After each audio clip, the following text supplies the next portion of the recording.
Hello students, in the previous lesson you have already learned about spermatogenesis.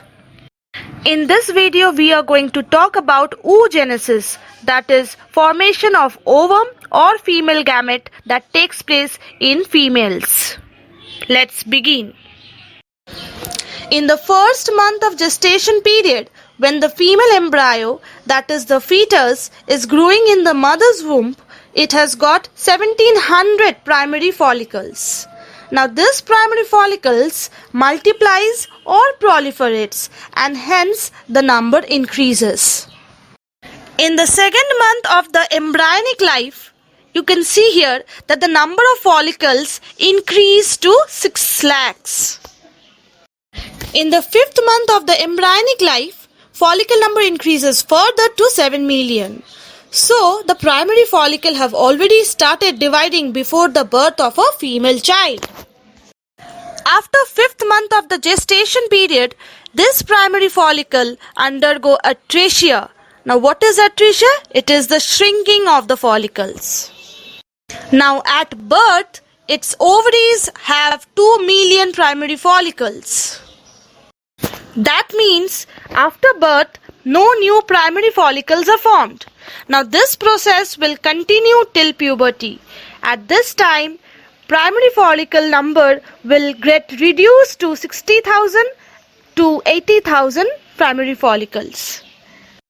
Out of every 500 primary follicle, only one develops into egg. And this I have already explained when I was explaining the histology of ovary. That only one primary follicle enlarges to become the Graafian follicle, to which there is egg formation taking place. Now you can refer to the video Female Reproductive System in my YouTube channel, where I have explained how primary follicles amongst many develops into Graafian follicle. So we can say that the changes can be divided into before birth and after birth. I have already explained the changes that occur before birth and the changes that would be continued after puberty to grow up to the egg stage. So there is a break between the time period of birth and puberty, and that is why the process of oogenesis is known as a discontinuous process. It starts in the embryonic life at birth and it stops at a particular stage and then it is going to restart at puberty. So that is why oogenesis is a discontinuous process. Whereas in the spermatogenesis we have learned that it starts at puberty and continuously it goes on. So it is a continuous process. Now oogenesis is completed in 3 phases. The first one is the multiplication phase, where the cells are going to divide mitotically. The second one is the growth phase, where the cells are going to grow, but here the reason for growth is different, unlike spermatogenesis. Here the growth is related to vitellogenesis, that is accumulation of yolk, and depending on the amount of yolk, size of the egg changes. The third phase is the maturation phase, where basically meiotic division occurs. So this is how the process will complete. So let us see all the 3 phases. Now oogenesis is going to start with primary follicle, which are the mother cells. They divide mitotically to form oogonia. These cells are diploid. And since the cells multiplies here, this phase is known as multiplication phase. In this phase, only mitotic division takes place. Oogonia goes into the next phase called the growth phase. As I have already said before, that growth phase is due to the vitellogenesis, that is the process of yolk formation. Depending upon how much yolk is accumulated in the egg, size increases. Now in case of humans, 200 times the egg increases. So depending upon how much nourishment is required, yolk gets accumulated. So here the cell grows and it is known as the primary oocyte. It is diploid and a large cell, and the enlargement is due to the vitellogenesis. This primary oocyte enters the next phase, that is the maturation phase. In this phase, it undergoes meiosis 1. That means reductional division occurs. So from one primary oocyte, only one secondary oocyte will be formed. Since it undergoes reductional division, so chromosome number will get reduced to half. Now the nucleus with 2n in primary oocyte will form 2 nuclei and one set of chromosome will be formed. Complete nourishment is in the cytoplasm.